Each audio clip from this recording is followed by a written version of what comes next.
The universe beyond our horizon.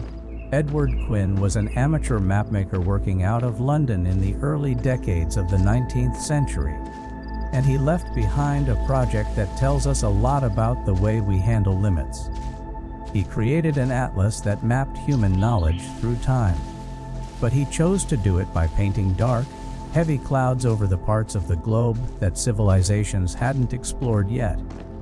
On the map representing ancient times, 99% of the page is buried under thick charcoal watercolor. The only visible spot on the entire planet is a tiny strip of land between the Euphrates and Tigris rivers. If you lived in that valley back then, that patch of light was reality. You had no physical way of knowing that thousands of miles away, massive weather systems were moving over the Pacific Ocean, or that forests were growing in the Americas. Everything outside your direct reach was wrapped in an absolute fog. Turning the pages of that atlas lets you watch those painted clouds steadily recede as hundreds of years pass by. The borders of the known world push outward.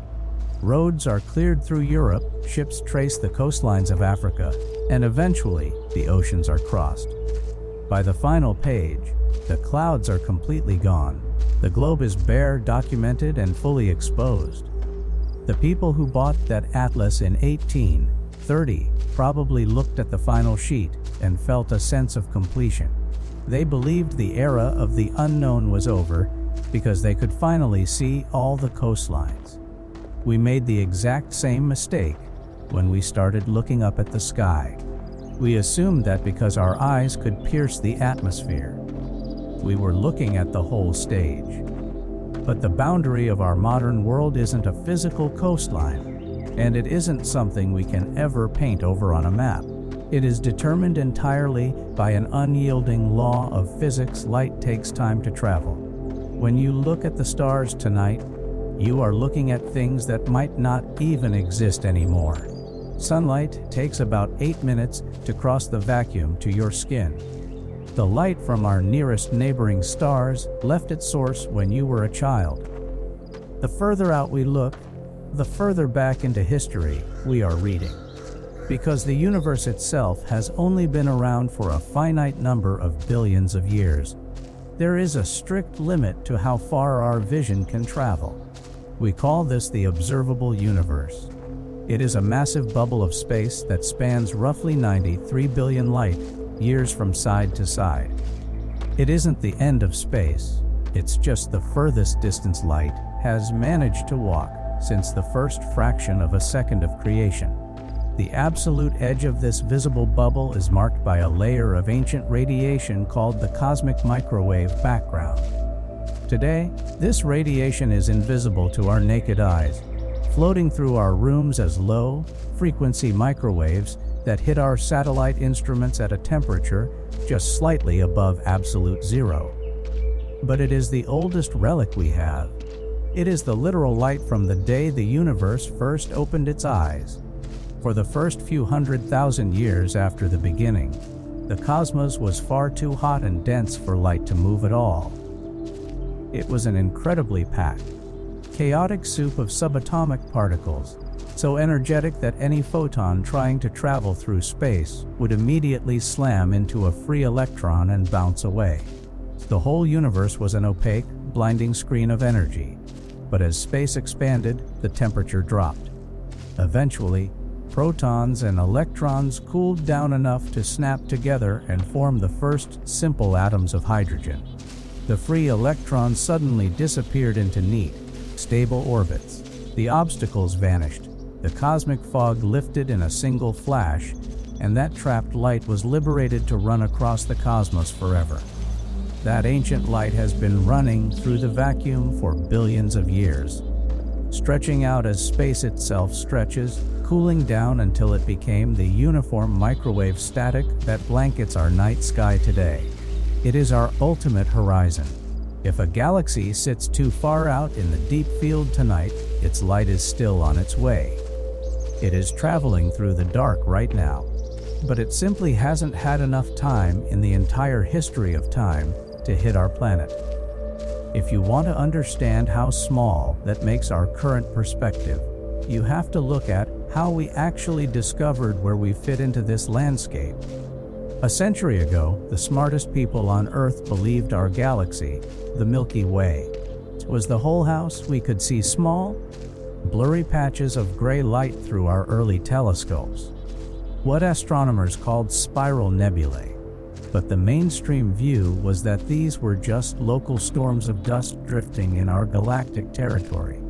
This boiled over into an ideological battle in Washington during the spring of 1920. Two prominent astronomers stood on a stage at the Smithsonian to argue about the scale of reality. The mainstream view argued that the Milky Way was the beginning and the end of the cosmos, a self-contained island surrounded by an eternal, dead void. They insisted those small spiral smudges were nothing but gas trapped within our own borders.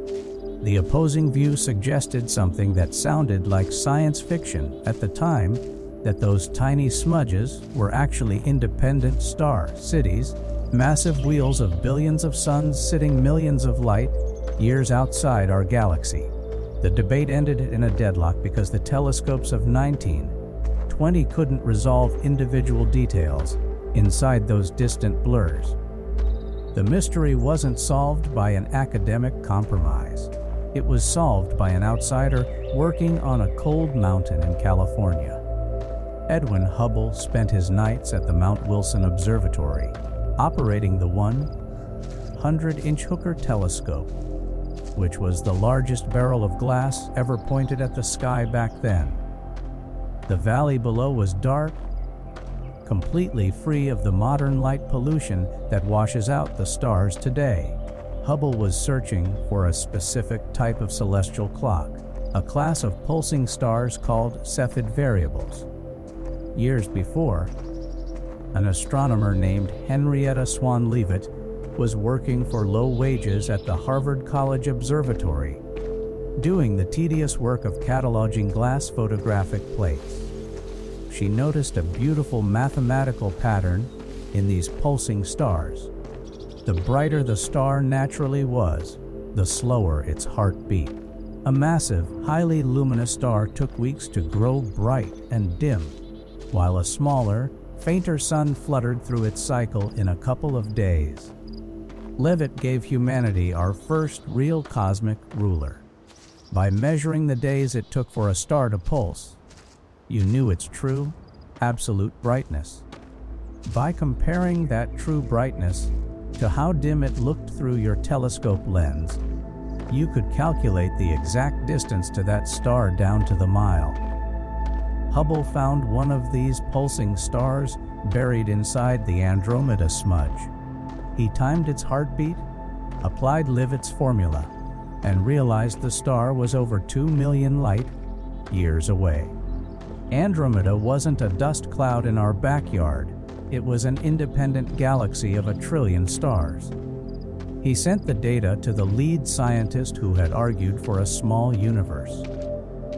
When that man read the letter, he famously told his colleagues, "Here is the letter that destroyed my universe." The boundaries of our world didn't shatter. They simply turned out to be an illusion caused by the weakness of our old lenses. Now, take that expansion of scale and look past the edge of our modern horizon. If our observable bubble is just the distance light has traveled so far, what happens when you cross that line? The data collected by our most advanced satellites shows that space has no measurable curvature. It behaves like a completely flat, endless sheet of paper stretching out in every direction through the dark without ever hitting a seam or a wall. If that geometry is correct, space is infinite, and an infinite space operates under a raw set of mathematical laws that changes the definition of identity. Inside our 93 billion light-year visible bubble, there is only a limited amount of room. Because the room is limited, it can only hold a finite number of fundamental particles, the electrons, protons, and quarks that build everything we can touch. Quantum mechanics states that there are only so many ways you can arrange a finite number of particles inside a box of a fixed size. The number of unique configurations is incredibly large, but it is still a hard, definite number. Think about a simple combination lock with 4 dials running from 0 to 9. There are exactly 10,000 possible combinations you can set on that lock.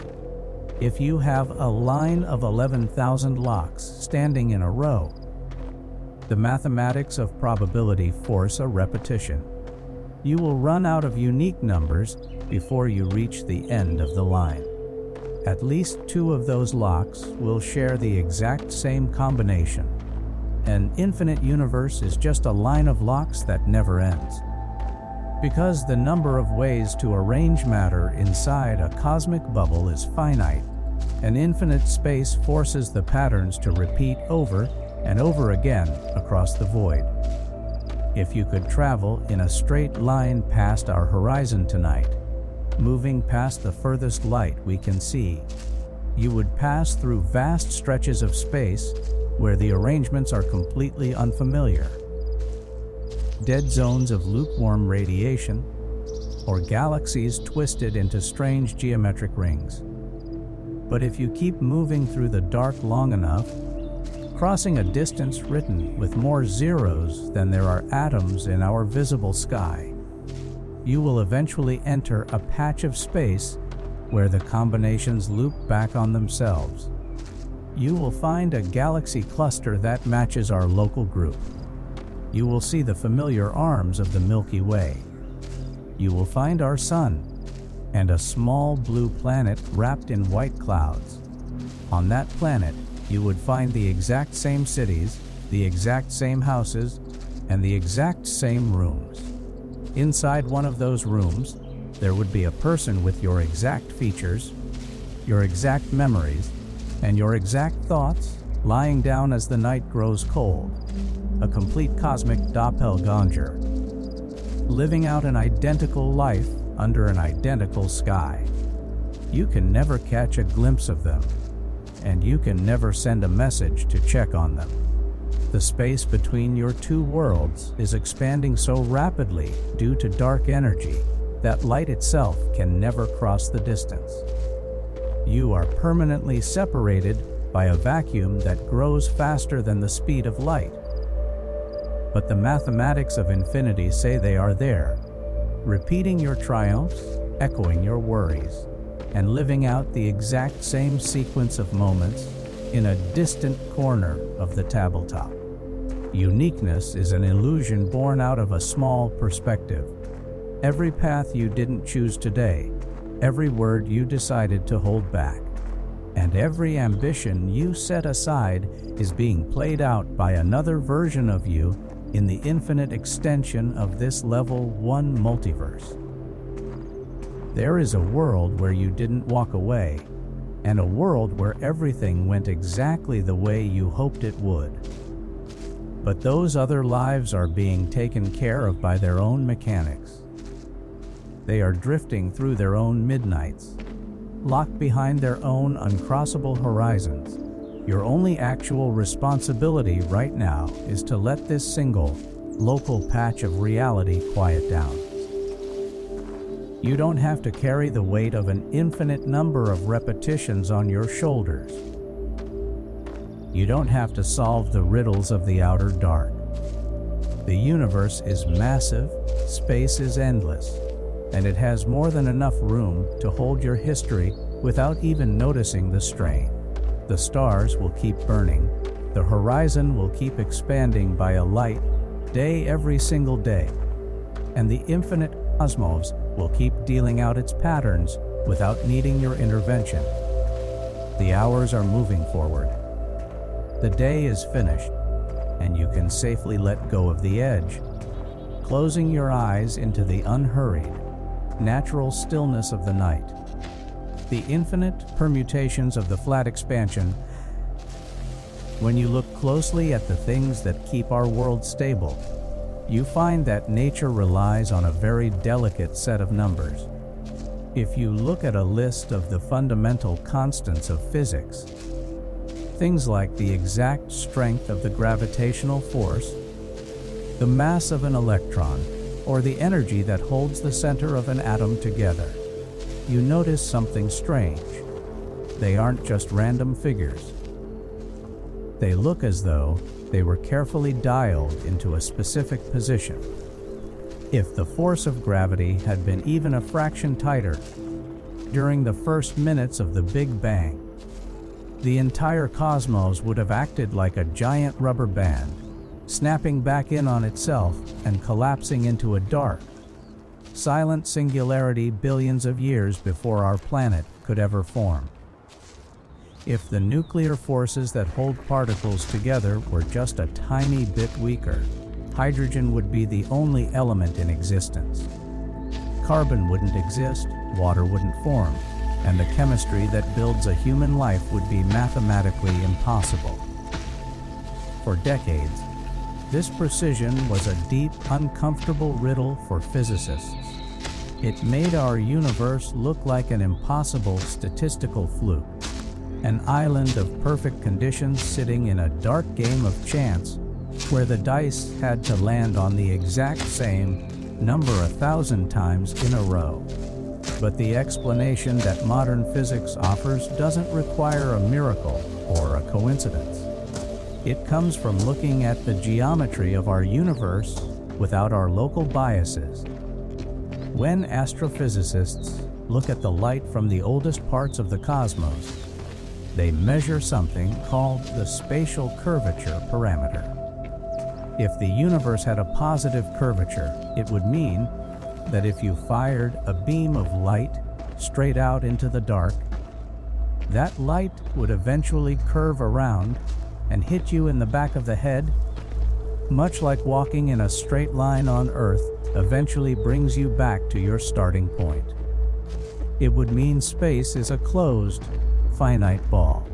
But every single measurement we have taken, from the early balloon experiments over Antarctica to advanced space telescopes, shows that the curvature of our universe is so incredibly close to zero that it is effectively non-existent.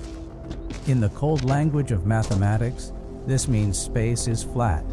It behaves like an infinite grid that extends out in every single direction.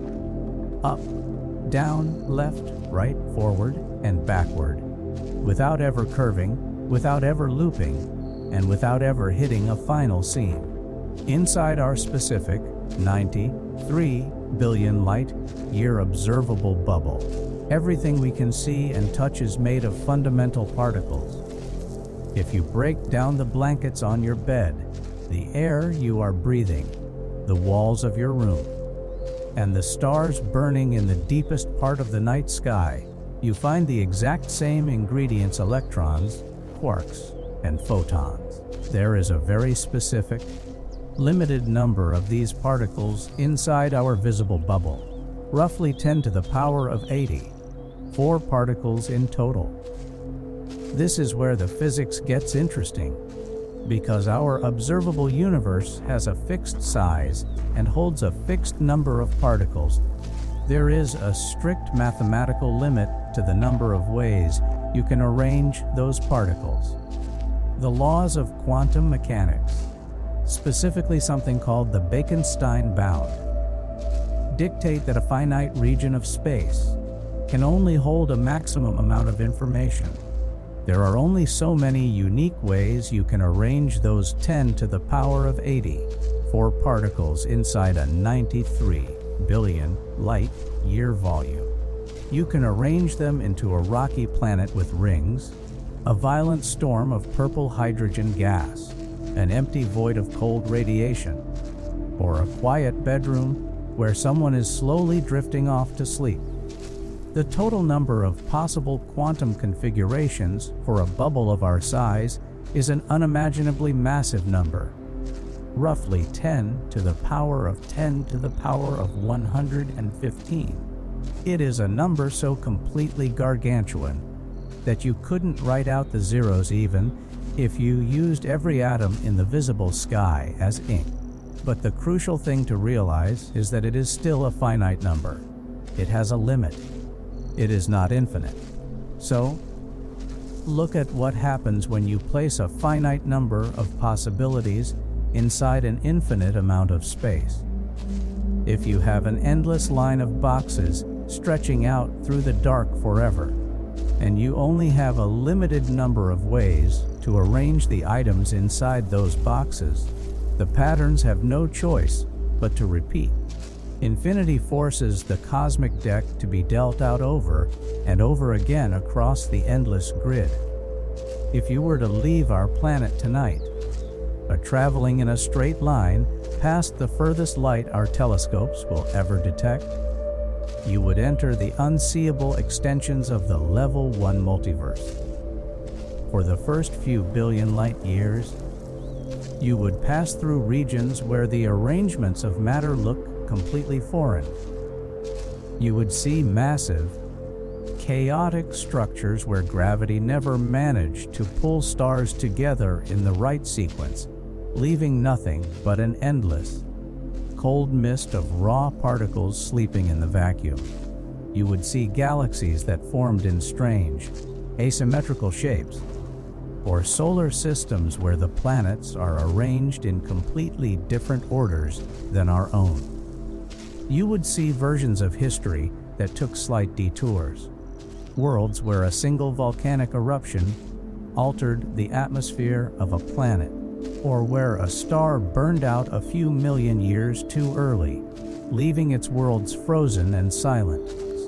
But as you keep moving through that endless expansion, crossing distances that defy the scale of human language, a distance written with more zeros than there are grains of sand on every beach on Earth, the laws of probability begin to turn around.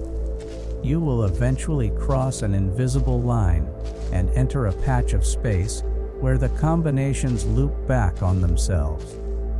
You will watch a massive supercluster of galaxies take shape that matches our own local architecture.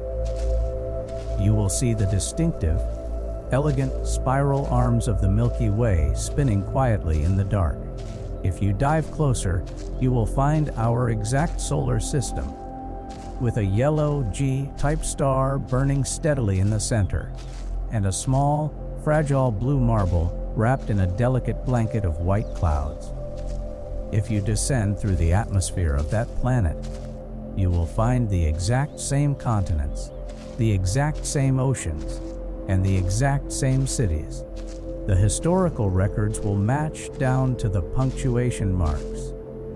And if you walk through the streets of that city and find the exact copy of your house, you will look through the window and find an identical arrangement of matter forming a person who looks exactly like you, holds your exact memories, and is currently experiencing the exact same quiet progression of the night. Your absolute cosmic doppelganger. It is a deeply meditative thought to sit with as the room grows still.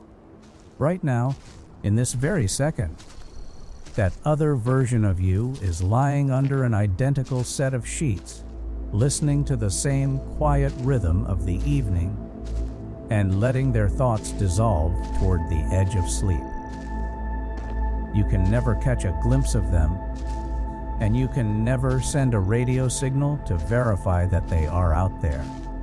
The space between your two bubbles is expanding so rapidly due to the constant pressure of dark energy that light itself can never bridge the gap. You are permanently quarantined from each other by a gulf of nothingness that stretches out faster than the speed limit of physics.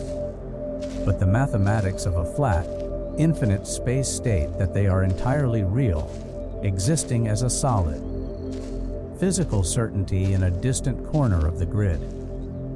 When you look at the universe through this scale, the traditional idea of identity shifts completely.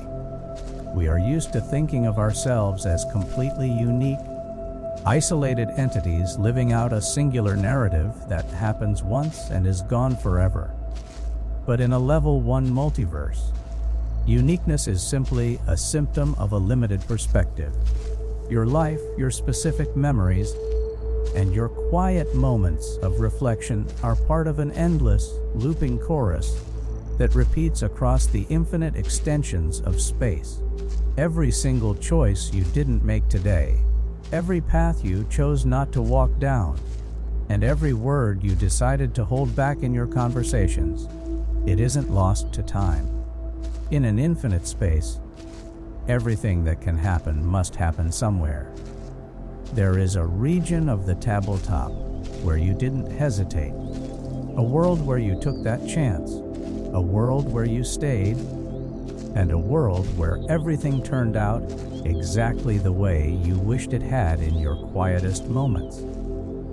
But those variations are being handled perfectly by their own mechanics. They are locked safely behind their own uncrossable horizons, drifting through their own quiet midnights. Your only actual responsibility right now is to let this single, local patch of reality quiet down. You don't have to hold the weight of an infinite number of repetitions on your shoulders. You don't have to navigate the endless sea of stars. We often picture an infinite universe as a smooth, crowded room where every bubble is packed tightly against the next one. But the true reality of a flat expansion is much more like a massive, quiet archipelago, an endless ocean of pitch, black vacuum where the islands of matter are separated by gulfs of nothingness, so wide they defy any form of visual imagination. When you look at a map of our local galactic neighborhood, you see clusters of stars and lines of galaxies held together by gravity. But if you zoom out past our visible horizon, the distribution of that matter remains remarkably uniform on a large scale. This is what astronomers call the cosmological principle, the idea that no matter where you stand in the infinite extension of space, the universe looks pretty much the same in every direction. There is no special center, no privileged position, and no outer edge where the stars run out and a literal wall begins. If you were to travel trillions of light years to the north or to the south, you would find the exact same texture of space, a delicate, glowing web of dark matter filaments, with galaxies hanging like tiny drops of dew along the threads. This large-scale uniformity is a direct result of how energy was distributed during the very first moments of the Big Bang. When the universe was smaller than an atom, quantum fluctuations created tiny, random ripples in the density of space. As the cosmos underwent its initial expansion, those subatomic ripples were stretched out across light years, creating the faint variations in gravity that eventually allowed matter to clump together into the first generations of stars. Because those quantum ripples happened everywhere at once across the infinite, flat sheet, the structure of the universe grew with the same general pattern in every single direction. The blueprint was stamped onto the fabric of infinity at the very moment of creation. But even though the general pattern is the same, the specific details inside each 93 billion light-year pocket are determined by pure probability. It is like looking at an endless forest, where every tree looks identical from a distance. They all have the same bark, the same leaves, and the exact same general shape. But if you walk up close and look at two trees standing side by side, you find that no two branches are twisted in the exact same configuration, and no two leaves share the same pattern of veins. The rules that govern how the tree grows are universal, but the specific path of each branch is an accident of the wind and the light. The Level 1 multiverse is an endless extension of these variations. In the vast majority of the bubbles stretching past our horizon, the branches of matter grew in completely unique directions. You would pass through infinite variations that never produced an Earth or a solar system. You would see oceans of liquid methane moving over the surface of frozen worlds that rotate around dying red suns in absolute silence.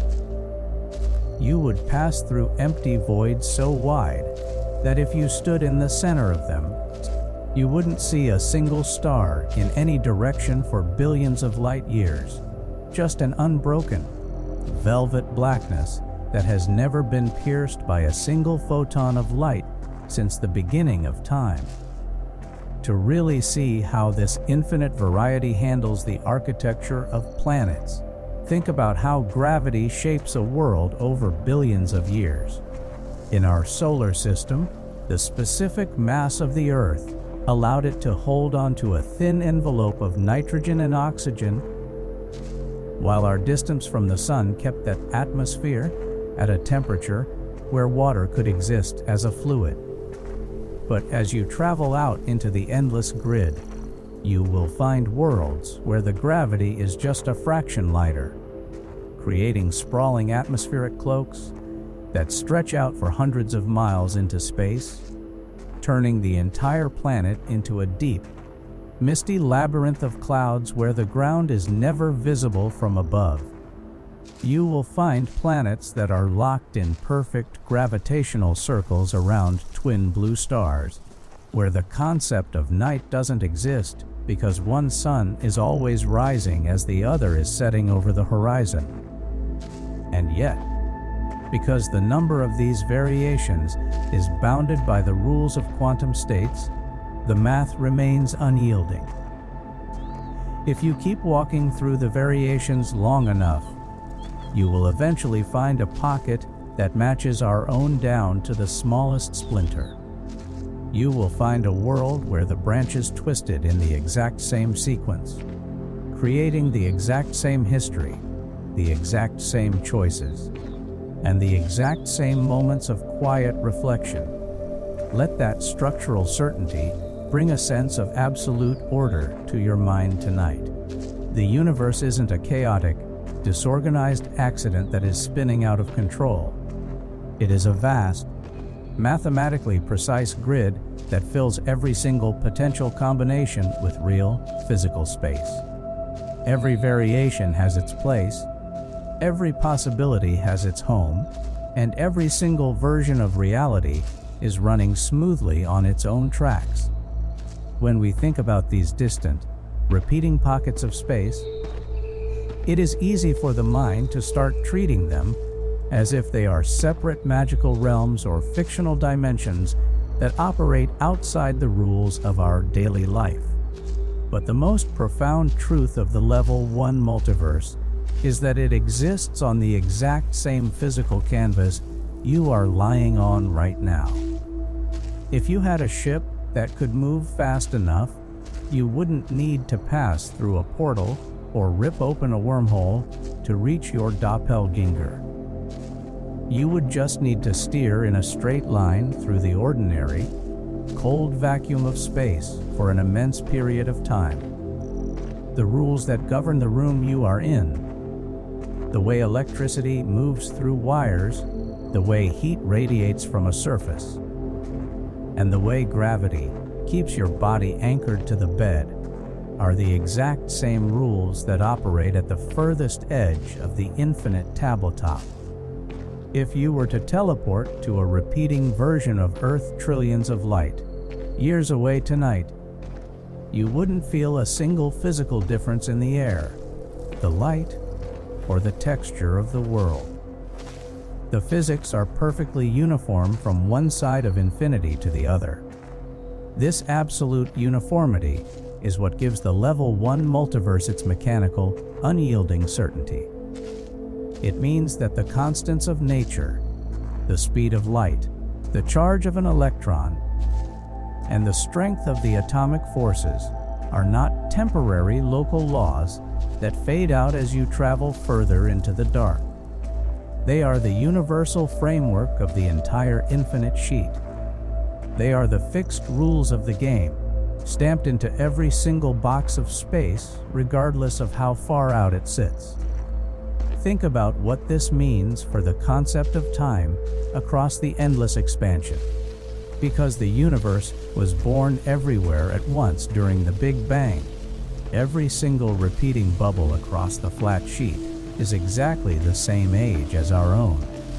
They have all been cooling, expanding, and evolving for the exact same number of billions of years. When you look at the clock on your wall tonight, you are measuring a rhythm that is being kept in perfect synchronization by a trillion other identical clocks, ticking in a trillion other identical rooms across the infinite dark. The entire multiverse is moving forward through history at the exact same pace, a massive, silent orchestra playing the same long symphony in perfect unison. This universal synchronization brings a beautiful sense of perspective to the way we look at our own small position in time. We often feel as though our individual lives are fleeting, temporary flashes of awareness that happen in isolation and vanish without a trace. But in the wider context of the flat expansion, your life isn't an isolated event. It is a permanent, recurring feature of the cosmic design. Your awareness, your thoughts, and your experience of this specific night are a fundamental part of the mathematical structure of reality, repeating endlessly across the infinite canvas of space. You don't need to try and stretch your awareness to reach those distant coordinates tonight. You don't need to worry about how the other versions of your life are unfolding in the outer dark. Those worlds are completely self-contained, insulated by the vast expansions of the vacuum, and running smoothly on the exact same physics that protect your room. Your only task right now is to let the local world fade into the background. Let the thoughts slow down. Let the day find its natural conclusion. As we let our minds drop deeper into the quiet scale of these repeating worlds, we have to look at the beautiful paradox that defines their relationship with our own. They are huba-hu copies of our lives, completely identical down to the last molecule. Yet they are separated from us by a barrier that is more absolute than any concrete wall or iron vault could ever be. This is the barrier of the cosmic expansion. Back in the late 20th century, when astronomers were mapping the distances to the furthest exploding stars in the deep field, they discovered that the space between galaxies isn't just sitting there. It is actively stretching, driven by a smooth, invisible pressure called dark energy. As the universe grows older, this dark energy causes the expansion of space to accelerate, pulling the distant corners of the cosmos away from us faster and faster with every passing second.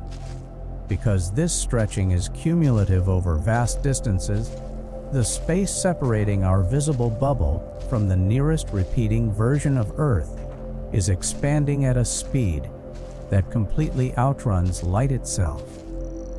Even if you were to set off in a ship tonight that could travel at the absolute speed limit of physics, you would never make it to the other side.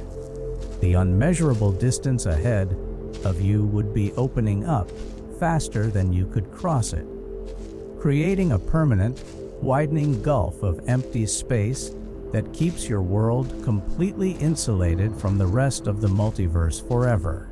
This absolute isolation isn't a tragedy, it is a form of profound cosmic safety.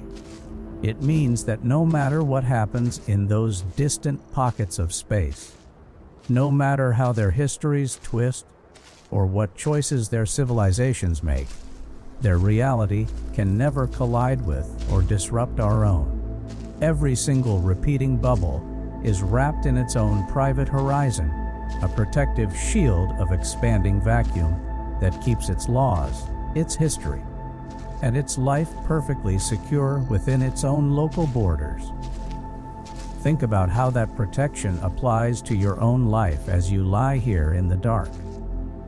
We spend so much of our days worrying about the unpredictable forces of the world, trying to balance our schedules, manage our responsibilities, and protect the things we care about from the chaotic shifts of life.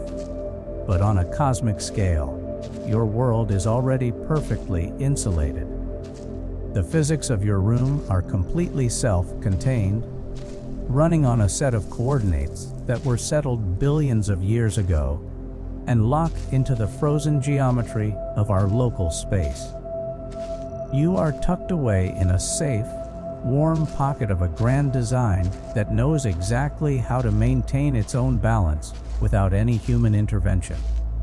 The immense distance of the Level 1 multiverse ensures that your local reality is an unbroken, stable sanctuary, completely free from the interference of any alternate timeline or distant cosmic accident. As the night deepens and the mind prepares to cross the final border into sleep, the sheer vastness of the Level 1 multiverse shifts from a complex mathematical puzzle into a quiet, calming reassurance. We spend so much of our lives looking for meaning inside our small, local circles, running through our daily routines and worrying about the finite limits of our time. But when you look at reality through the lens of an infinite flat space, you realize that the cosmos has a wonderful way of making everything whole. In a finite world, every loss is permanent, and every missed opportunity is a door that slams shut forever.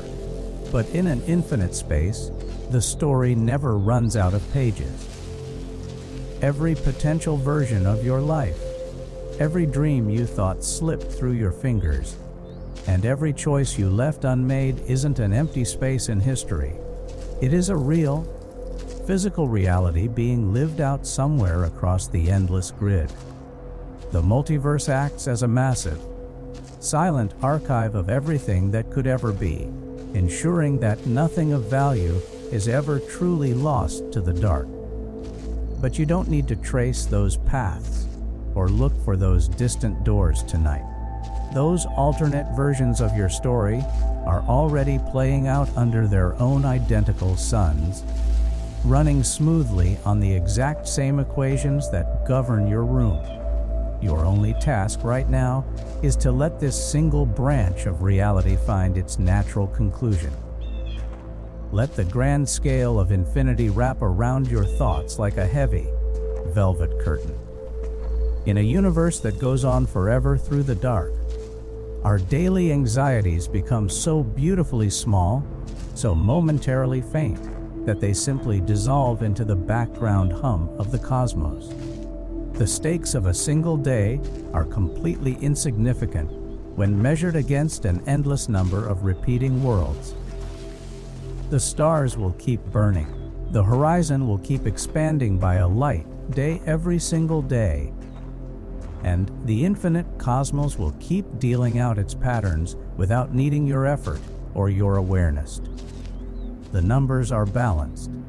The grid is quiet, and the room you are in is perfectly stable, held steady by the same fundamental forces that maintain the balance of a trillion other galaxies across the vacuum. You have done enough for this day. You have walked your miles. You can safely let go of the lantern now. Turn away from the thinking world and let yourself sink completely into the deep, dark, and beautiful infinity of a perfect sleep. Sleep well, traveler of the endless grind. The eternal wells of creation. When you look closely at the things that keep our world stable, you find that nature relies on a very delicate set of numbers.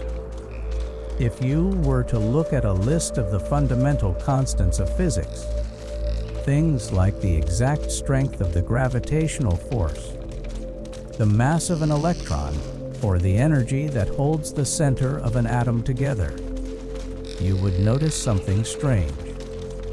They aren't just random figures. They look as though they were carefully dialed into a specific position. If the force of gravity had been even a fraction tighter, During the first minutes of the Big Bang, the entire cosmos would have acted like a giant rubber band, snapping back in on itself and collapsing into a dark, silent singularity billions of years before our planet could ever form. If the nuclear forces that hold particles together were just a tiny bit weaker, hydrogen would be the only element in existence. Carbon wouldn't exist, water wouldn't form, and the chemistry that builds a human life would be mathematically impossible. For decades, this precision was a deep, uncomfortable riddle for physicists. It made our universe look like an impossible statistical fluke, an island of perfect conditions sitting in a dark game of chance, where the dice had to land on the exact same number 1,000 times in a row. But the explanation that modern physics offers doesn't require a miracle or a coincidence.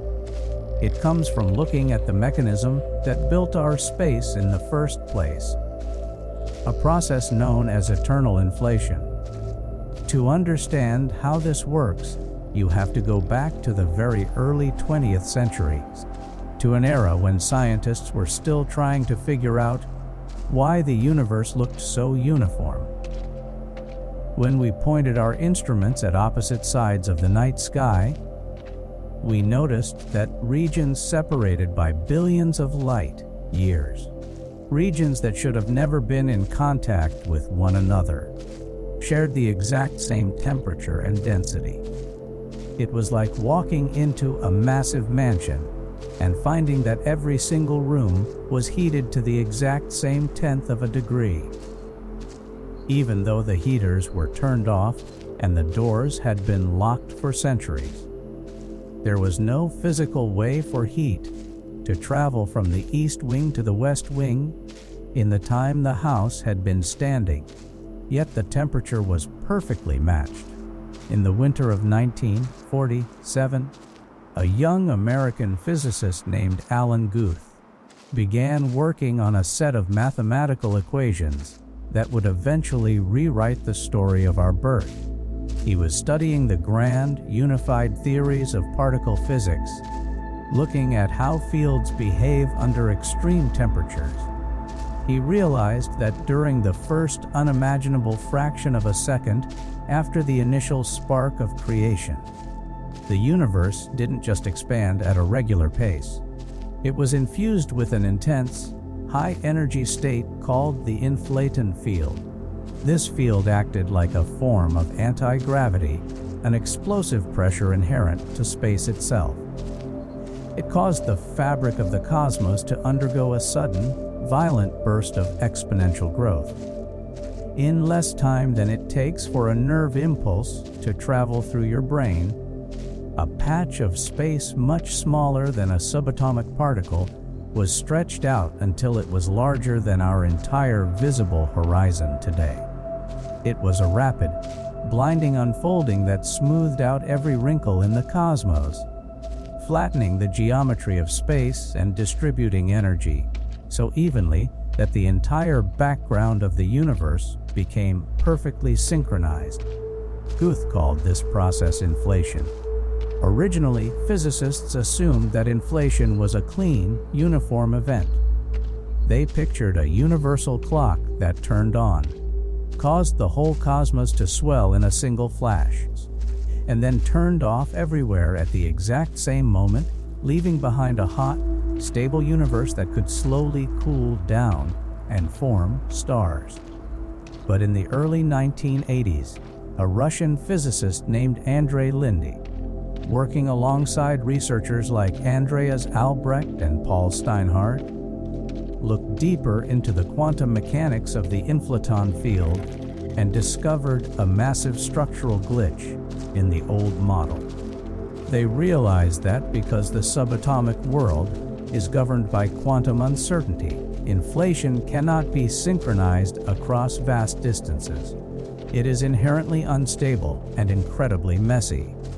Think about a massive, infinite sheet of boiling water. In some localized patches, the boiling slows down and a cool bubble of liquid forms. But in the areas surrounding those patches, the water continues to boil furiously, expanding and churning away into the distance. The inflaton field works exactly like that boiling water. In our small region of space, the high-energy field ran out of steam billions of years ago. It decayed, transferring its remaining energy into a hot soup of matter and radiation, triggering the local Big Bang that created our stars, our galaxies, and our history. But outside the boundaries of our local bubble, the inflaton field didn't stop. It can never stop. In the vast majority of the cosmos, inflation continues to scream forward, multiplying the volume of space at a speed that makes light look completely frozen. This is the foundation of the Level 2 multiverse. It is an eternal, self-perpetuating ocean of inflating space that expands forever. And as it expands, different pockets of the field naturally decay at different times, dropping out of the inflation like small, isolated crystals. Each time a pocket decays, a brand new universe is born with its own private Big Bang. New bubbles are constantly opening up within the wider fabric, entirely separate from one another, growing inside an eternal landscape that has no historical beginning and no physical end. Our entire infinite Level 1 multiverse, with all its endless extensions, its billions of repeating galaxies, and every single copy of our Earth, is contained within just one of these independent bubbles. We are a single drop of water sitting inside an endless, churning sea of other independent drops. The real mystery of the Level 2 multiverse, though, isn't just the sheer number of these bubbles. It is what happens to the laws of physics when a new universe drops out of the inflation. In our daily lives, we treat the laws of nature as if they are permanent, unchangeable rules carved into the bedrock of reality. We assume that gravity has to pull with a certain force, or that an electron has to possess a specific weight. But theoretical physics suggests that these constants aren't fundamental at all. They are more like the local weather patterns of our specific bubble. They are environmental accidents. When a new universe drops out of eternal inflation, the high-energy state cools down and undergoes a process called symmetry breaking. It is very similar to the way liquid water freezes into ice. If you watch water freeze under a microscope, you will see that the crystals don't form a perfectly smooth sheet. They form random patterns, microscopic fractures, and unique geometric orientations depending on the subtle fluctuations in the temperature around them. When the fabric of a bubble universe freezes into its stable form, the fundamental forces of nature crystallize out of the high energy background in random configurations. The strength of the fields, the masses of the elementary particles, and even the number of active dimensions are determined by how the energy settles during that specific local cooling. This idea gained immense ground when physicists began working on string theory, our best mathematical attempt to unite the rules of gravity with the strange world of quantum mechanics. String theory suggests that the entire foundation of matter isn't made of point, like particles, but of tiny vibrating strings of energy. Just like a violin string can vibrate at different frequencies to produce different musical notes, these fundamental strings vibrate in different ways to create an electron, a quark, or a photon. But for the mathematics of string theory to work without breaking down, these strings cannot vibrate in a standard three-dimensional space. They require extra dimensions to move through, dimensions that are tightly curled up and hidden from our macro-level sights. Much like the individual threads of a fabric disappear when you look at a coat from across the room. When string theorists tried to calculate how many ways these extra dimensions could be curled up and arranged, they hit a staggering number. They discovered that there are at least 10 to the power of 500 different mathematical configurations for the geometry of these hidden dimensions. Each unique configuration creates a completely different set of physical laws, a completely different harmony of strings. This vast landscape of possibilities is what physicists call the string landscape. The Level 2 multiverse is the physical realization of that entire landscape. Every single one of those 10 to the power of 500 possible variations is dealt out into a real, physical bubble universe somewhere within the eternal inflation. If you could somehow travel outside our bubble and drift through that wider landscape, you would find an existence that is almost entirely hostile to anything we recognize. You would pass through bubble universes where the laws of electromagnetism are so incredibly weak that chemical bonds can never form. In those worlds, atoms never learn to connect. Matter remains a loose, cold, silent mist of isolated particles drifting through a dark that never knows the concept of a solid object. You would see bubbles where gravity is a dominant, crushing force that pulls everything together within minutes of its Big Bang, turning the entire universe into a dense, lifeless vault of black holes before a single generation of stars can ignite. You would find universes where space has 6 or 7 active dimensions instead of our simple 3, creating hyper-dimensional structures that would twist light and matter into geometric forms our brains could never interpret. To really see how deep this landscape goes, we have to look at how these dimensional frameworks handle light and gravity. In our universe, light drops off in brightness according to the inverse square law because it spreads out over a 3-dimensional surface area. But in a universe with 5 spatial dimensions, light spreads out much faster, fading over a much shorter distance. A sun in that universe would appear incredibly dim to a planet orbiting just a short distance away, making the heating of planets an entirely different balancing act. Gravity behaves the same way. In higher dimensions, the pull of gravity drops off so fast with distance that stable planetary orbits become mathematically impossible. A planet would either fly away into the dark or spiral directly into its host star at the slightest disturbance. These architectural shifts mean that the basic geometry of our room, the simple up, down, left, and right that we take for granted, is just a rare local specialty. The vast majority of this cosmic landscape is entirely dead, cold, and barren. It is an endless archipelago of sterile deserts where the values of physics simply didn't land in the narrow window required for complexity to take root. But when you have an eternal machine that continuously rolls the dice an infinite number of times across an endless sea of bubbles, every single mathematical combination must happen somewhere. Our universe is simply one of the lucky outcomes.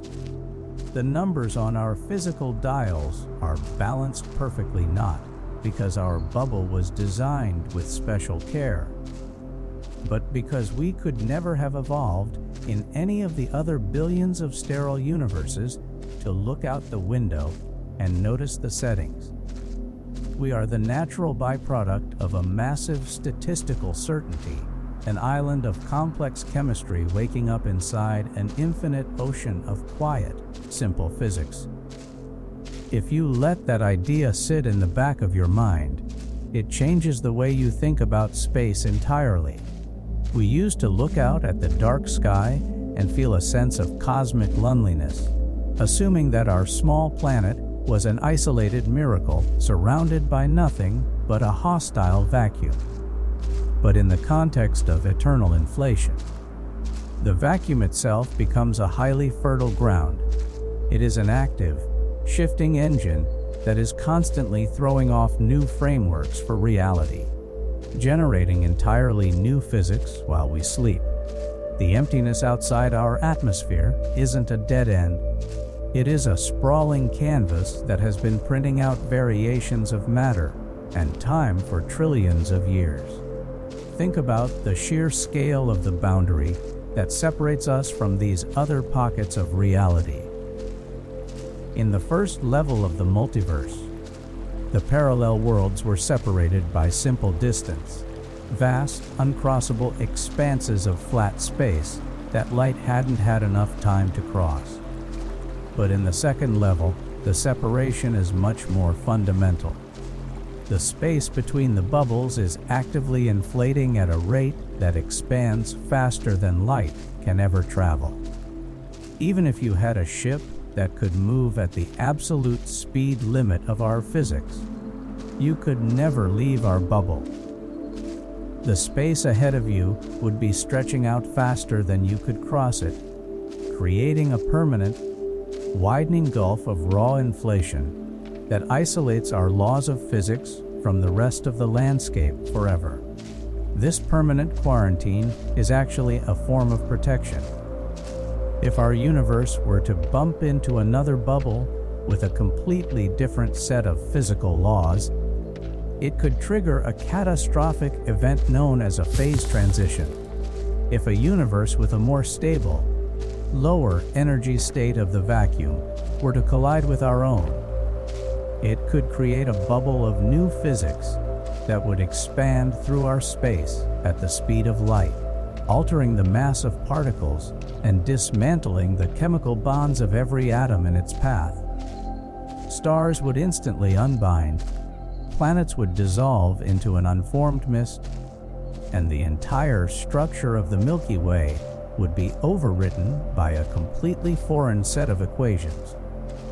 But the relentless expansion of the inflaton field ensures that these collisions are extraordinarily rare, keeping the different experiments of the cosmos tucked safely away in their own private corners of the dark.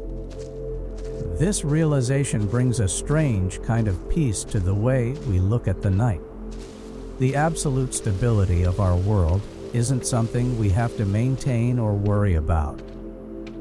The constants that keep the roof over your head, the gravity that keeps your feet on the ground, and the precise electrical charges that allow your heart to keep its regular rhythm are all hardwired into the frozen geometry of our local space. They are locked into the fabric of our bubble, insulated by millions of light, years of empty vacuum, and surrounded by an infinite shield of eternal inflation. We are tucked away in a safe, warm pocket of a grand design that knows exactly how to maintain its own balance without any human intervention. As you lie there, letting the minutes move past, you can feel the heavy, comforting weight of that stability. You don't have to manage the parameters of the cosmos tonight. You don't have to keep the strings of matter vibrating at their correct frequencies, or make sure the hidden dimensions stay curled up in their proper shapes. The physics of your room are completely automatic, running on a set of coordinates that were settled billions of years ago during the cooling of our local Big Bang. The universe is massive. The eternal wells of creation are deep and are small. Daily concerns are just temporary ripples on the surface of an ocean that stretches out into the infinite quiet. Let go of the need to control the details. Turn your thoughts away from the tracking of the hours, and let yourself sink completely into the undisturbed, natural stillness of a world that is perfectly at peace with its own immensity. The shimmering realities of the local room. To find the third level of the multiverse, we don't need to look at the stars, or trace the shapes of distant galaxies, or look past the horizon of our visible bubble. We only need to focus on the exact space that occupies the room around you right now. The chair you are resting on, the floorboards beneath your feet, and the atoms that make up your own body are part of a landscape that behaves in ways our natural human intuition never prepared us to handle. If you zoom in past the molecular scale, past the nucleus of an atom, down into the bedrock of the subatomic world, the solid matter we take for granted dissolves completely. It starts acting like a fluid of overlapping probabilities. This wasn't a philosophical concept that someone sat down and invented. It was a cold, mathematical discovery that caught the scientific community off guard during the early decades of the 20th century, and it has resisted every attempt to make it behave like normal, classical life ever since. The clearest demonstration of this behavior is found in the double-slit experiment, a setup that has been repeated with absolute precision in laboratories all over the world. The mechanics of the test are straightforward. You take a barrier with two thin vertical slits cut into it, and you set up a sensitive recording screen behind it. Then, you fire individual subatomic particles, like electrons, at the barrier one at a time.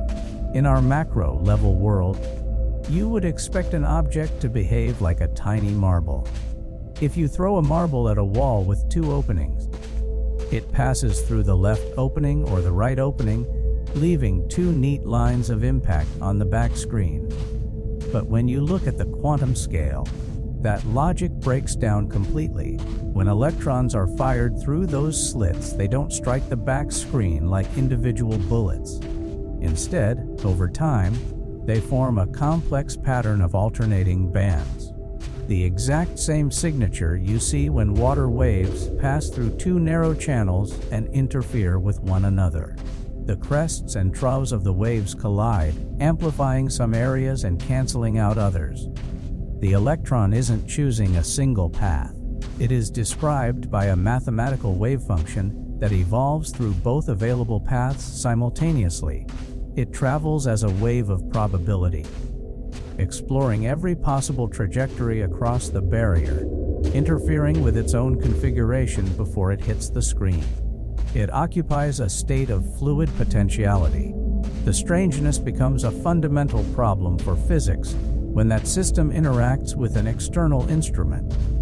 Scientists realized that if they placed a measuring device next to the slits to see which specific path the wave function actually used, they could catch the system in motion. They activated the detector, and the behavior of the particle shifted instantly. It stopped acting like a wave. It stopped interfering with itself. It passed through one slit or the other, leaving two simple, solid lines on the back screen, exactly like a normal marble. The physical interaction of a macroscopic measurement forced the fluid potential to snap into a singular, definite position. For decades, this created a massive crisis known as the measurement problem. If a particle exists in a cloud of overlapping possibilities until an instrument records its position, what happens to the alternatives that we didn't seize? Do they simply vanish into nothingness the moment an interaction registers a specific outcome? The standard textbook explanation for a long time was that the act of measurement causes the wave function to collapse, violently deleting all the other options from existence. In 1957, a young physicist at Princeton University named Hugh Everett Ithera looked at the mathematics of the wave function and realized that the concept of a violent collapse didn't actually exist in the equations. He suggested that the wave function doesn't collapse at all.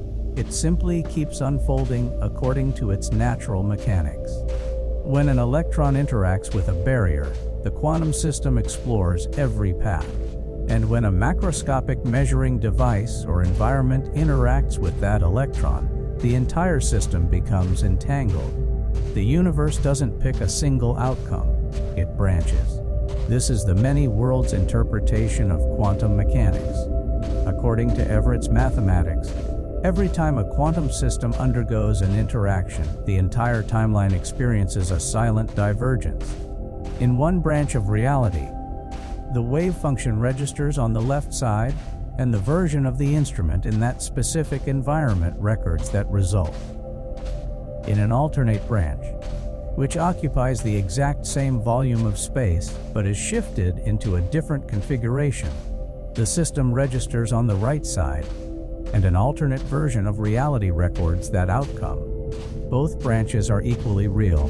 Both versions of existence possess the exact same claim to identity, and both histories continue to evolve side by side across the canvas of the quantum landscape.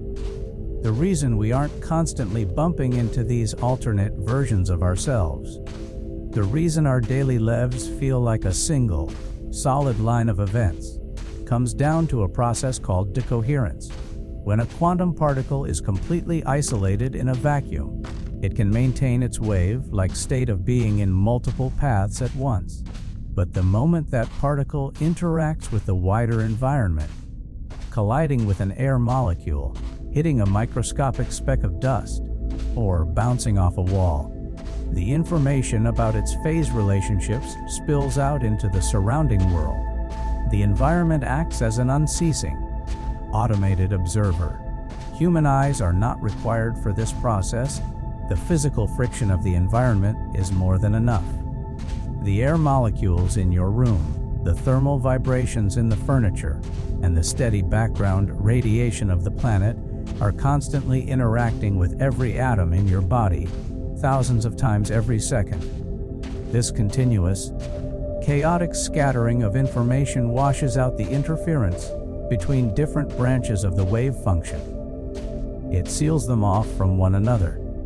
Once decoherence occurs, the different versions of reality lose their ability to communicate. They slide out of phase, existing in the same physical room but running on completely separate tracks of data that can never cross paths again. This means that the Level 3 multiverse is not a collection of distant bubbles floating in an inflating space trillions of light years away. It is sitting directly inside the room you are resting in right now. The space around your bed is an incredibly dense intersection of thousands of overlapping histories. There are branches where you made a different decision this morning, branches where you left your hometown years ago, and branches where the major events of human history took completely different turns. Every variation of your life is actively unfolding, governed by the exact same equations of physics, completely insulated from your current awareness by nothing more than the thinness of a quantum state. When you look at your own existence through this framework, it entirely redefines how we process the concepts of choice, identity, and regret. In daily life, we often carry a heavy burden of wondering what would have happened if we had taken a different turn, or if we had avoided a specific mistake. We view our history as a fragile line that can be ruined by a single bad decision. But the many worlds framework shows that your identity is not a single thread. You are a massive, multi-dimensional structure. The paths you didn't follow were not lost, they were explored by your parallel counterparts. The decisions you think you got wrong were handled differently in an alternate branch. The entire system is robust, redundant, and completely balanced. You don't need to trace the lines of those other branches tonight, and you don't need to try and perceive the parallel histories that occupy your room. The process of decoherence is unyielding, keeping your current branch perfectly stable and isolated from the noise of the alternate states. The universe is fully capable of managing all those parallel narratives without requiring a single watt of energy from your conscious mind. The physical constants of your room, the way gravity anchors you to the mattress, the way heat moves through the air, and the steady electrical signals running through your nervous system are locked into the specific frequency of this branch. The day is finished. The interactions that shaped your afternoon have settled into the history of this timeline, and the entire system is perfectly secure in its configuration. Let the scale of that quantum architecture take the pressure off your thoughts. In a reality where every single potential is given the space to exist, the stakes of a single choice or a single day become beautifully low. The cosmos has already accounted for every variation of your life. You can turn your mind away from the endless evaluation of paths, let go of the need to track the minutes, and let yourself sink completely into the unhurried, natural stillness of this present, stable reality. As the quietness of the evening deepens, you can feel the room around you expanding into a place of absolute safety. The light outside the window has faded, and the gentle, steady dark has taken its place. Think about the path your mind takes as it transitions from the active awareness of the day into the soft, unmapped space of rest. Your thoughts begin to lose their sharp edges, drifting smoothly from one memory to another, like a slow-moving river finding its natural course through a quiet forest. There is a profound beauty in this slow surrender. For the last several hours, your mind has been working, categorizing data, navigating choices, and holding on to the world. But right now, that work is entirely done. The world doesn't need your attention anymore. The streets are quiet, the houses are still, and the grand, intricate machinery of the cosmos is running perfectly on its own without your help. It knows exactly how to keep the stars burning, how to guide the planets in their orbits, and how to maintain the precise balance of the room you are lying in, all while you simply exist in absolute peace. With every slow, deep breath you take, feel the tension melting away from your shoulders, your jaw, and your hands. Let your weight sink just a bit deeper into the support of the bed beneath you. Imagine that weight as a natural anchor, grounding you into the calmest center of the present moment. There is no rush here. The minutes are stretching out, becoming wider, softer, and more spacious. Time itself seems to be slowing down, moving with the unhurried grace of the night air filtering through the trees. The distant echoes of the day are fading out now, one by one, leaving nothing behind but a clean, open space for quietness to grow. You are like a traveler who has reached the end of a long journey, stepping through the front door of a warm, welcoming home, putting down your packs, and finally sitting down by the hearth. The fire is low, the shadows are long, and the air is heavy with the promise of rest. The concepts of space, time, and the deep, overlapping layers of the multiverse are no longer puzzles you need to solve. They are just the vast, silent architecture that holds you safe in this corner of creation. You don't need to follow the branching pathways or guess where the other versions of the story are heading. They are taken care of. They are resting under their own night skies, wrapped in the same unyielding laws of physics that keep your room secure. Let the deep, velvet quiet of the room fill your thoughts until there is no room left for analysis. The world is at peace with its equations. The quantum states have settled into their natural alignment, and you are entirely free to close your eyes. Let go of the last remaining thoughts of the day. Let the silence carry you forward, drifting smoothly over the boundary into a deep, heavy, and beautiful sleep. The day is finished. The room is still. Sleep well, traveler of the cosmos, the abstract bedrock of the ultimate level. To find the fourth and final level of the multiverse, we have to step completely off the map of physical things and enter a territory that shifts from established physics into the outer edges of mathematical philosophy.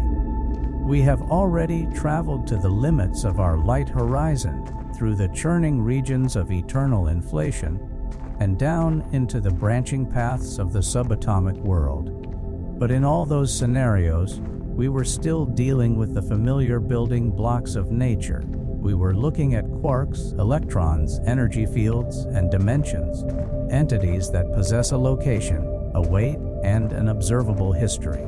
But this ultimate level doesn't look at physical ingredients.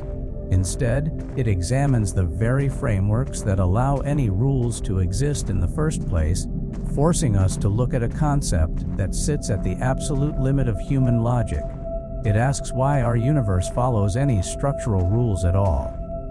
Throughout history, we have traditionally treated mathematics as a human tool.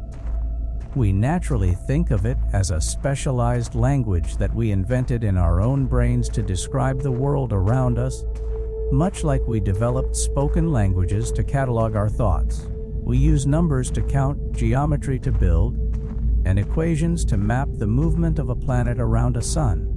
We have almost always assumed that there is a hard, uncrossable line between the abstract world of mathematics, which exists only on chalkboards or inside our minds, and the solid, physical reality that we can see, touch, and feel. But as modern physics has pushed its way into the extremes of quantum mechanics and cosmology, that clean line has become increasingly difficult to maintain. When you examine the base layer of matter, the solid things we take for granted completely dissolve. An electron, for instance, cannot be described as a tiny, solid spinning marble. In the mathematics of quantum field theory, it is an entity that possesses only a few core properties: mass, charge, and spin. And if you ask a physicist to define what mass, charge, and spin actually are without using mathematical notation, they cannot point to a physical substance. They will hand you a set of numbers and symmetries. This deep connection led a cosmologist named Max Tegmark to propose a highly speculative and radical framework known as the mathematical universe hypothesis. This idea forms the basis of the Level 4 multiverse. Tegmark's hypothesis proposes that we might have the relationship completely backward. Instead of mathematics being a tool that humans invented to describe the universe, this model suggests that the universe itself is a mathematical structure. Under this framework, physical reality doesn't just happen to have mathematical properties, it is pure mathematics, and we are simply small components of that structure that have developed the capacity to observe the equations. To sit with this idea as the night grows quiet, it helps to consider the way an advanced simulation works. If you launch a highly detailed virtual world, your senses perceive mountains rising in the distance, light fading over a virtual ocean, and the movement of the wind through the trees. Within the context of the game, that world feels heavy, textured, and entirely real. But if you look behind the screen, past the colors and the pixels, you find nothing but strings of binary numbers shifting through a processor. The mountains and the oceans are just the sensory interpretation of an underlying mathematical algorithm. Tegmark's hypothesis proposes that our physical world might operate under a similar principle, but without the need for a computer. This model suggests that there is no digital drive running our reality, and no programmer sitting at a desk. The mathematical structure doesn't require a physical machine to run on because, within this philosophical framework, existence itself is a property of mathematical logic. This leads to the core, speculative principle of the Level 4 multiverse. If a mathematical structure can correspond to a physical reality, then perhaps every logically consistent mathematical structure corresponds to its own physical reality. This is the ultimate, most speculative level of the multiverse. It proposes that any system that can be written down in the language of consistent logic is out there, taking form and expanding in its own private pocket of existence. In the first 3 levels of the multiverse, every parallel world we encountered operated under the exact same foundational laws of nature. They all used the same core equations of physics, general relativity, and quantum mechanics. They merely changed the starting positions of the particles, the values of the constants, or the specific branch of the timeline. They were variations on the same basic musical score, but the Level 4 multiverse hypothesis completely discards that songbook. In this speculative landscape, there are universes proposed to be built on mathematical structures that share absolutely nothing with our own. They run on entirely different systems of logic, different geometries, and different dimensional frameworks. This model suggests the possibility of a universe built on the mathematics of a fluid cellular automaton, where space isn't a smooth, continuous sheet, but a massive grid of discrete cells that change their state based on simple, local rules. In that world, there would be no smooth orbits or continuous waves of light. Everything would move in sharp, digital steps, shifting from one cell to the next with perfect mathematical regularity. One could imagine universes built on the principles of non-Euclidean geometry, where the internal angles of a triangle do not add up to a straight line, and where parallel lines naturally cross over each other or diverge away into infinity. In those spaces, the concept of a straight line doesn't exist.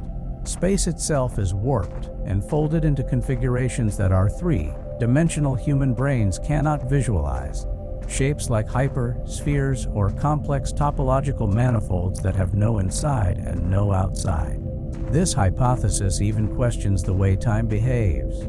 In some mathematical structures, time might possess 2 or 3 distinct dimensions, theoretically allowing an observer to turn left into an alternate history as easily as we turn a corner. In others, time behaves exactly like space, stretching out like a massive, static landscape where the past, the present, and the future are all visible at once, fixed permanently into a giant crystal of frozen events. An observer in that universe wouldn't experience life as a sequence of moments. They would perceive their entire existence as a single, monumental shape carved into the fabric of the world. There could be universes with completely different dimensional frameworks. In our reality, we live with 3 spatial dimensions and 1 time dimension, a specific mathematical signature that allows for stable planetary orbits and complex chemical bonds. But within the level 4 hypothesis, there are structures with 0 spatial dimensions, existing purely as abstract webs of logic where consciousness might take the form of pure data shifting through an informational network. There could be universes with dozens of dimensions, where the forces of gravity drop off so rapidly with distance that matter can never hold itself together into spheres, leaving nothing but hyper-dimensional sheets of energy drifting through a geometric void. Even the very concepts of cause and effect, the rules that say an action must precede a reaction, can be entirely rewritten. There are mathematical structures where events are determined not by what happened in the past, but by what will happen in the future, creating realities that move from completion back into potentiality.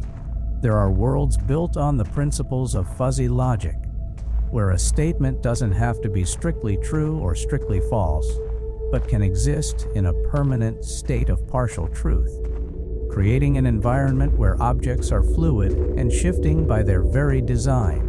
The vast majority of these mathematical structures look completely alien and incomprehensible to our human minds. Within this hypothesis, they are landscapes of pure abstraction, existing as real certainties simply because their equations contain no logical contradictions. Every mathematical structure that is consistent is given a home. Under this view, there are no empty slots in existence. The value of this radical abstraction is that it takes the pressure off our immediate thoughts tonight. The universe isn't a fragile, accidental quirk of nature that could fall apart if a single variable shifts. It can be viewed as an unyielding system of mathematical truth. The rules that govern your room, the way gravity anchors you to the mattress, the way the air moves, and the steady, quiet electrical signals running through your brain, are locked into a system of logic that remains perfectly consistent. You don't need to balance the equations tonight, and you don't need to solve for the coordinates of the outer structures. The mathematical framework of your reality is completely self-contained and perfectly capable of running its own code without your focus. The landscape is complete, the structures are eternal, and you can safely turn your mind away from the thinking world. allowing your awareness to dissolve into the deep, unhurried, and perfect logic of the night. The convergence of logic and consciousness. If we want to understand how deep this hypothesis goes, we have to look at how a mathematical structure can feel real to an observer inside it. We often look at an equation on a piece of paper and think of it as a cold, static thing. We look at a triangle or a matrix and assume it has no capacity for experience. But the Level 4 multiverse hypothesis suggests that when a mathematical structure reaches a certain level of complexity, it naturally develops the capacity for self-awareness. Within this framework, these systems are referred to as self-aware symbolic structures. Under this interpretation, human consciousness is not separate from the mathematics. We are the mathematics experiencing itself from the inside. Consider the human brain for a moment without any of the daily stress or the worries of your schedule. The brain is a complex network of roughly 86 billion neurons connected by trillions of synaptic pathways. Every memory you hold, every emotion you feel, the texture of the blankets against your skin, and the slow, steady rhythm of your breathing are all generated by patterns of electrical impulses moving through that network. It is a system of data processing. If you were to write down the complete diagram of all those connections, the exact position of every atom, and the precise electrical charge of every pathway, you would possess a massive, intricate mathematical graph. The biological tissue is simply the physical material that represents that graph in our specific world.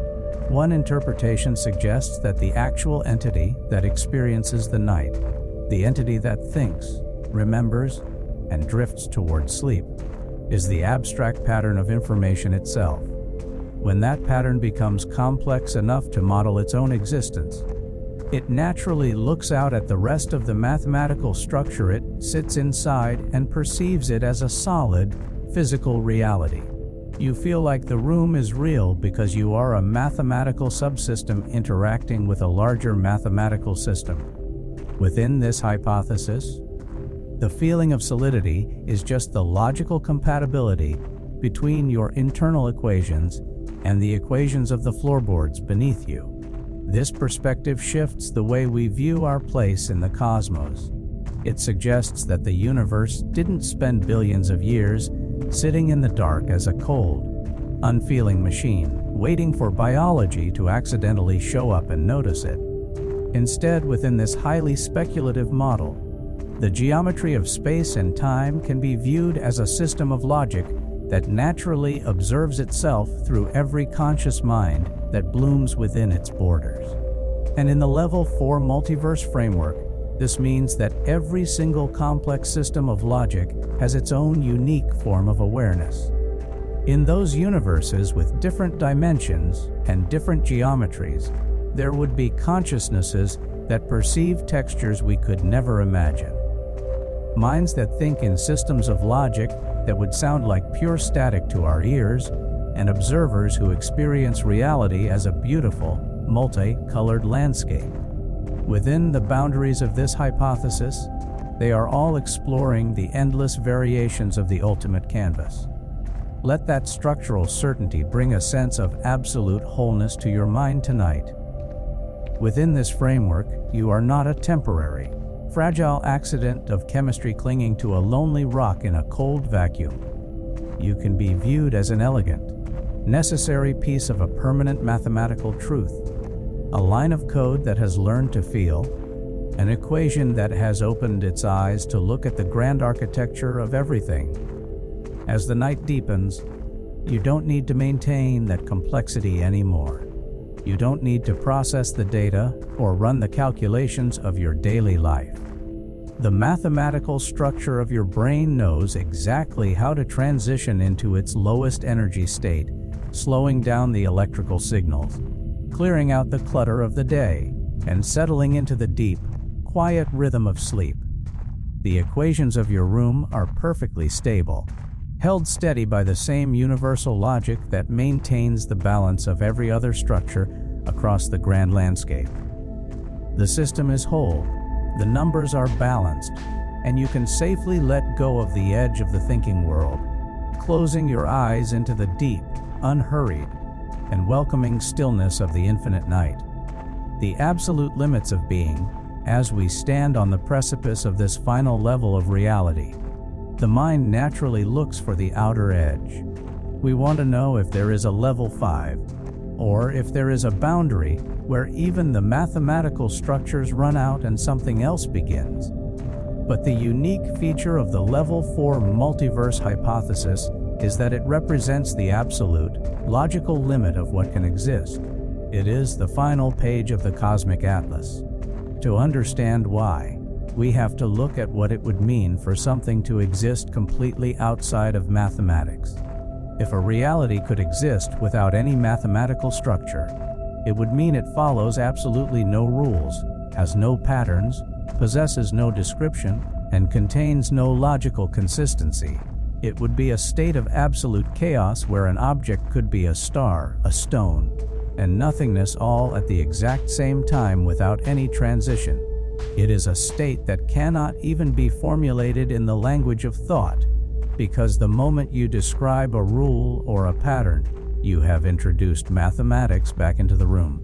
So, the level 4 multiverse is presented as the ultimate framework, because it encompasses everything that is logically possible. It is the complete collection of all consistent truths. It means that existence isn't a limited house with a fixed number of rooms. It is an open landscape where every single variation of logic is given the space to exist. Think about how that perspective changes the way we handle the unknown. We often look at the mysteries of science, the dark matter we can't see, the black holes we can't look inside, the beginning of time that we can't fully map, and we feel a sense of unease. We worry that the world is an unpredictable place that could change its mind at any second. But the level 4 multiverse shows us that the mystery isn't a sign of chaos, it's just a sign of our own small perspective. The rules are always there, the equations are always solid, and the structure is always perfectly balanced. You are resting inside one of the most stable, beautiful corners of that grand structure. Our specific mathematical framework, with its 3 dimensions of space, its linear flow of time, and its precise physical constants, is built perfectly to sustain your life, your awareness, and your capacity to rest. The room around you is a sanctuary of absolute, predictable logic. The floorboards will stay solid, the gravity will keep you anchored, and the air will move with the same gentle, automated rhythm throughout the entire night. The work of the day is completely finished. You have analyzed the scales, you have looked past the horizons, and you have traced the lines of the ultimate landscape. The calculations are complete. The variables have all settled into their final positions for the evening, leaving nothing behind but a clean, open space for quietness to grow. Let the vast, eternal architecture of the multiverse hold your thoughts in a state of absolute safety.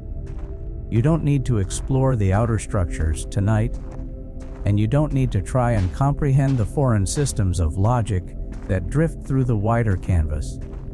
They are fully accounted for, perfectly stable, and completely autonomous. The ultimate reality is running its code smoothly, maintaining the balance of a trillion different worlds without requiring a single watt of energy from your conscious mind. The tuner of your consciousness is winding down now, dropping its frequency, turning away from the complex data patterns of the waking world.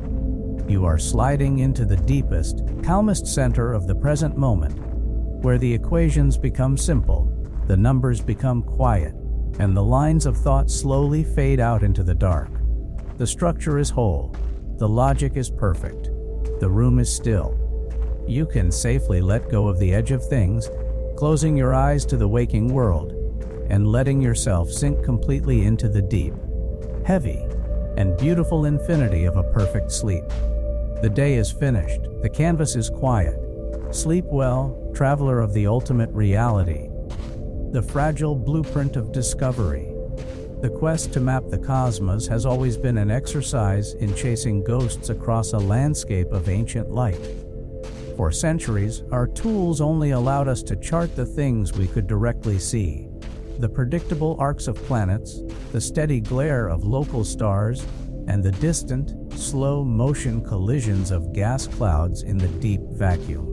But every major turning point in the history of astronomy has shared a singular, recurring lesson: the boundary of our vision is rarely the boundary of what actually exists. The visible framework of our world is often just a thin layer of foam floating on top of a much deeper, hidden ocean. This tension between what can be observed and what must logically exist brought a quiet controversy to the forefront of modern cosmology at the turn of the century. As researchers gathered data from deep space satellites, the mathematical models designed to explain our own Big Bang kept producing a strange, unavoidable byproduct. The equations that successfully predicted the temperature of the night sky and the distribution of galaxies refused to stop at the edge of our vision. Instead, they consistently pointed toward an endless network of universes sitting just beyond our horizon. Yet, for a large portion of the scientific community, this mathematical abundance created a profound sense of unease. In the winter of 2006, a collection of physicists and cosmologists gathered at a conference in Chicago to debate the literal boundary of science itself. The core of the argument did not center on data, but on definition. For generations, the golden rule of empirical science had been testability, the unyielding requirement that a theory must make specific predictions that can be verified or disproven by an actual experiment.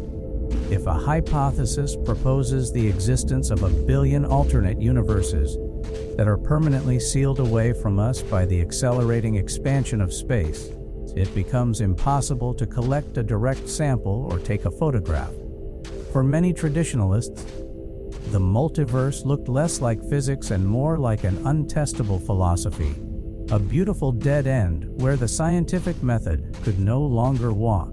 This split created two distinct camps in contemporary astronomy. On one side stood researchers who argued that invoking an infinite number of unseen worlds was a form of scientific surrender, a convenient way to explain away the unique properties of our own universe without doing the hard work of finding an underlying, singular law. They cautioned that if science opens the door to realms that can never be measured, it risks losing its footing in reality.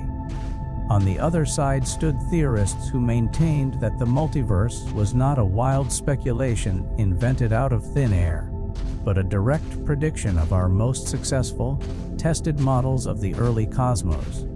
They argued that if you trust a machine to work inside your house, you cannot logically claim the machine stops working the moment it steps across the property line. The mathematics of cosmic inflation and quantum mechanics were simply delivering a larger landscape than our local horizon was built to contain. The resolution to this deadlock required a shift in how we look for evidence. If we cannot step outside our bubble to visit a neighboring universe, we have to look for the subtle fingerprints that a neighbor might have left behind on our own sky during the chaotic fractions of a second when our reality was first taking shape.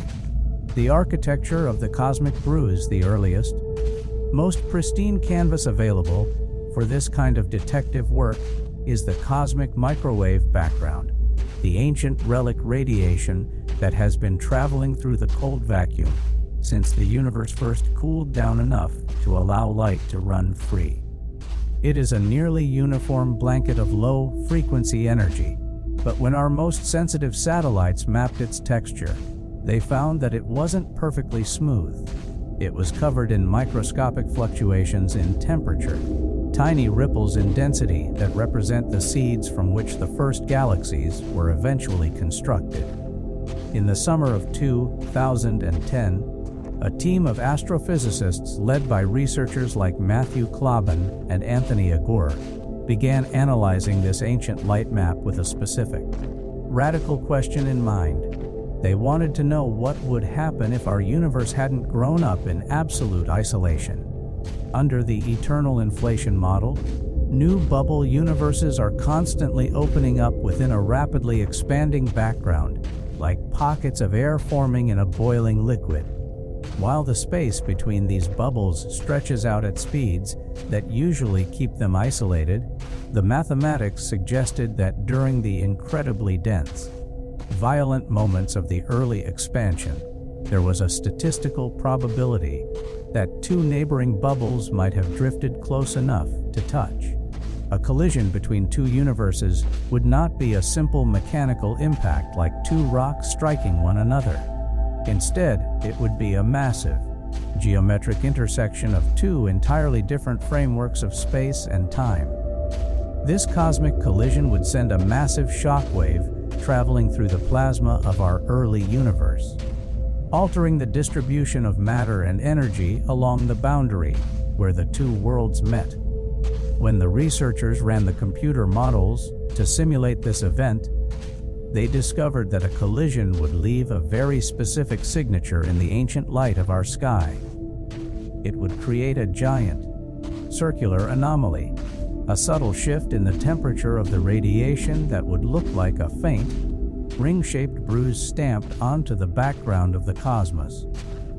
When scientists looked at the data provided by the Wilkinson microwave anisotropy probe and later verified by the Planck satellite, they found something that made the community sit up in the dark. In the southern celestial hemisphere, there was a remarkably large, anomalous region that came to be known simply as the cold spot. It is a vast expanse of space where the temperature of the cosmic background radiation is significantly lower than the average patterns found across the rest of the sky. The standard models of local physics struggled to explain how a feature that large could have formed by pure chance in an isolated universe. For a brief, quiet window of time, it felt as though humanity had caught its first glimpse of a shoreline outside our own world. The cold spot was analyzed as a potential candidate for a cosmic bruise, a physical scar left behind by a collision with an entirely separate universe that had brushed against our bubble billions of years ago before being carried away into the unseeable distances of the inflation. However, the nature of science demands a relentless search for more mundane explanations before accepting a revolution.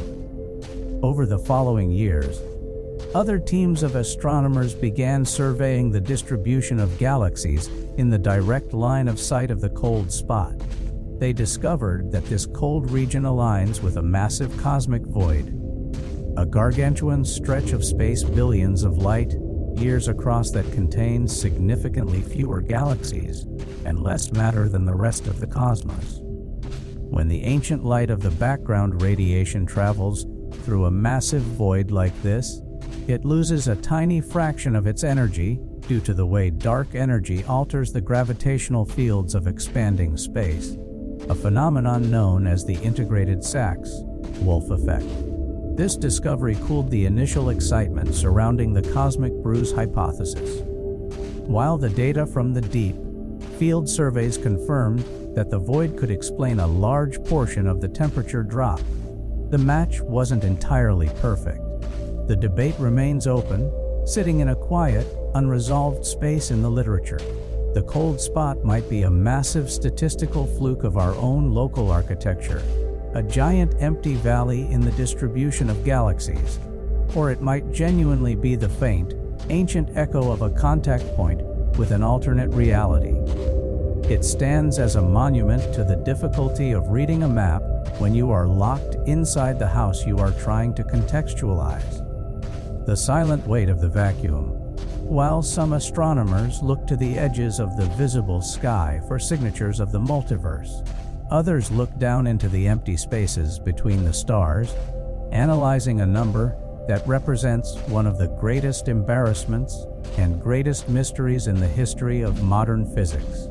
It is the value of the cosmological constant, the energy density of the vacuum itself. When Albert Einstein first formulated his equations of general relativity, he included a term called the cosmological constant to act as a mathematical counterbalance, a way to keep his model of the universe stable and static. When Edwin Hubble later proved that the universe was actively expanding, Einstein discarded the constant, calling it his greatest blunder. But in the late 20th century, when astronomers measured distant exploding stars and realized that the expansion of the cosmos wasn't slowing down under the weight of gravity, but was actually speeding up, the constant made a dramatic return. The universe was being pushed apart by a smooth, invisible pressure inherent to empty space, something we now refer to as dark energy. The mystery deepened when quantum physicists sat down to calculate how much energy should logically exist inside the vacuum of space. According to the standard model of particle physics, empty space is never truly empty. It is a bustling, chaotic landscape of quantum fields, where virtual particles are constantly blinking into existence and disappearing again in fractions of a second. When researchers added up the collective energy of all these fluctuating subatomic fields, the number that emerged from the equations was catastrophicity large. It was a 1 followed by 120 zeros, a value so dense that it should have caused the entire cosmos to explode outward with such violence that not a single atom could have ever bonded to form a star, a planet, or a human life. Yet, when observational astronomers measured the actual acceleration of the universe, they found that the real value of the dark energy was incredibly small, nearly zero but not quite. The difference between the theoretical prediction and the observational reality was off by a factor that represents the largest discrepancy in all of science. In 1987, a Nobel laureate named Steven Weinberg suggested an explanation that bypassed the need for a neat mathematical fix. And it did so by leaning directly into the logic of a multi-universe landscape. Weinberg applied what is known as anthropic reasoning to the dark energy problem. He pointed out that if you live in a multiverse where the value of dark energy is dealt out randomly across billions of different bubble universes, the vast majority of those worlds will receive values that match the high predictions of quantum theory.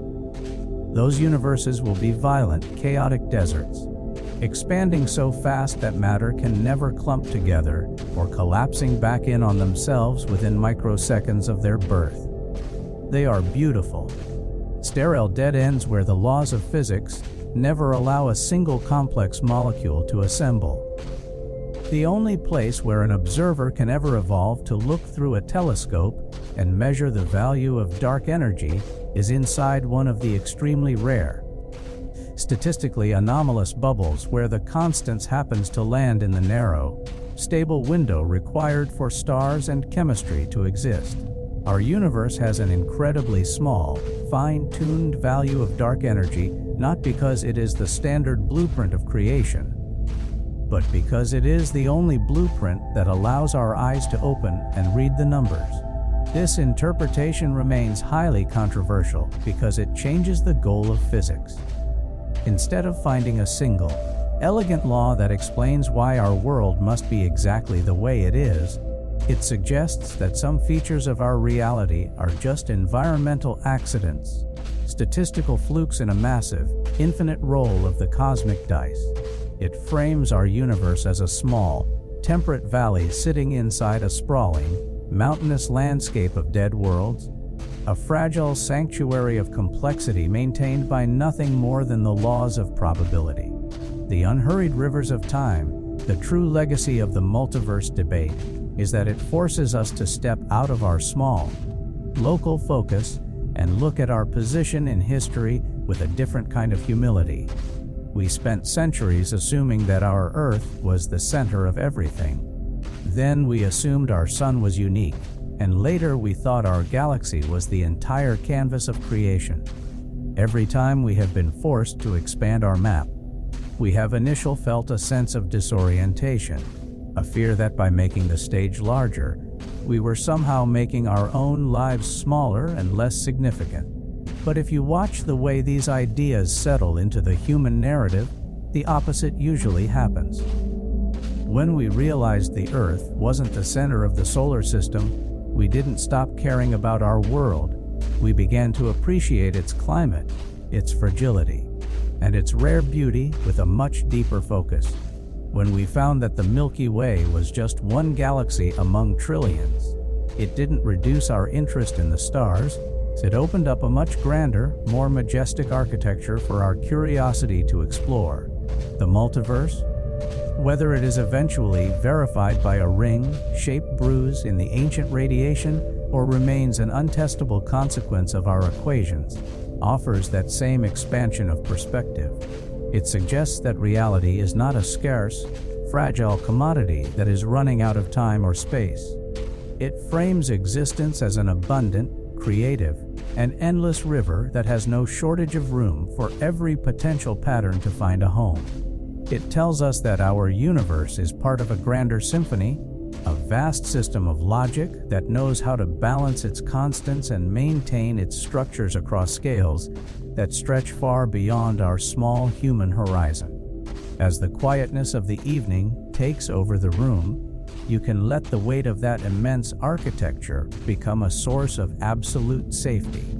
The long arguments of the lecture halls, the complex calculations on the chalkboards, and the debates over the data do not require your energy tonight. They are being handled smoothly by the unyielding laws of the cosmos, running automatically on tracks that were laid down billions of years before our first words were spoken. The world outside your window is slowing down now, settling into its natural, unhurried rhythm. Think about the way the Earth handles the transition into the night. It doesn't struggle against the dark.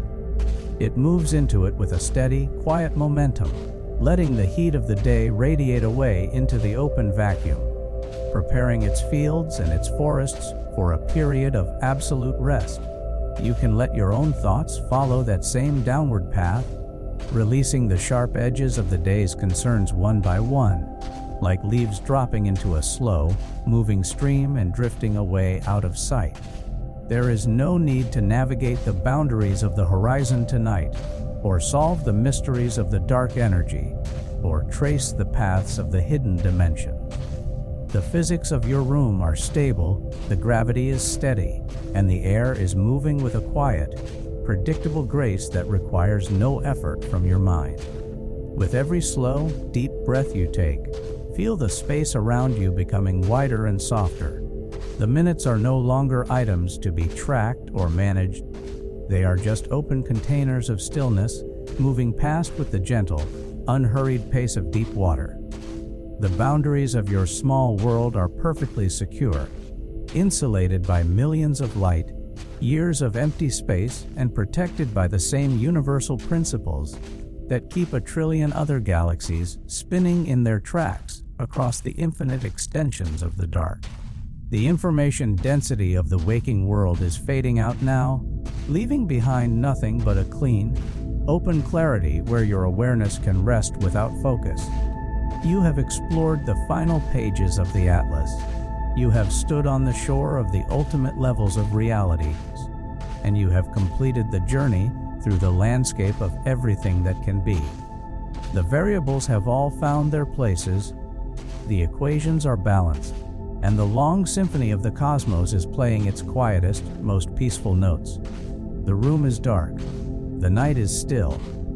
The grand machinery of the multiverse is running smoothly in the background, keeping the roof over your head and the rhythm in your heart, while you simply let go of the edge of the thinking world. You are safe inside this pocket of creation, tucked away in a corner of reality that was constructed perfectly for your life to flourish and your mind to rest. There is nothing left to evaluate, nothing left to watch over, and nothing left to do but trust the balance of the system and let yourself sink completely into the deep, heavy, and beautiful infinity of a perfect sleep. The day is finished. The map is quiet. Sleep well, traveler of the ancient dark.